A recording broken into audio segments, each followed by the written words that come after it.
So here are three things that I talked about specifically with teachers, but obviously, as I said, this is modified for parents, for communities, and for students. So the first one is, one, what are we modeling to our students? If you look at any conversations online, teachers, things like that, adults, I think a lot of times we point to kids doing really bad stuff, but I do see it a lot with adults. And I'm very cognizant of myself, and I don't want to, say that I've had like a perfect presence online or anything like that. And the best way for me to actually kind of think about how I set an example of what I'm doing online is all of these podcasts, tweets, everything is really actually a diary to my kids one day.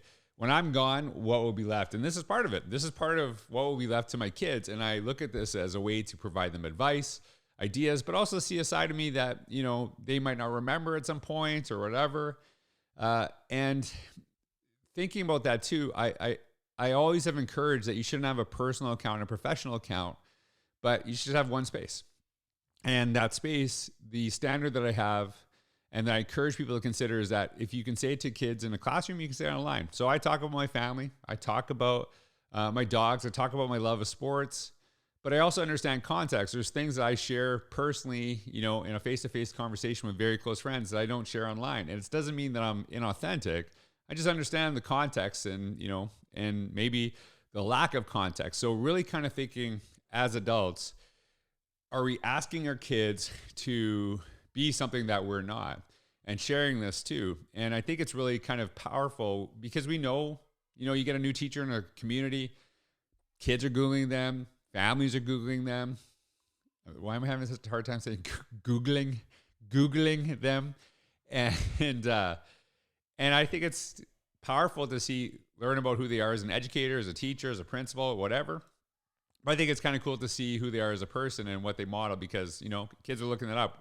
Are you giving them an example to live up to and sharing this? And some of the conversations I see online are really focused on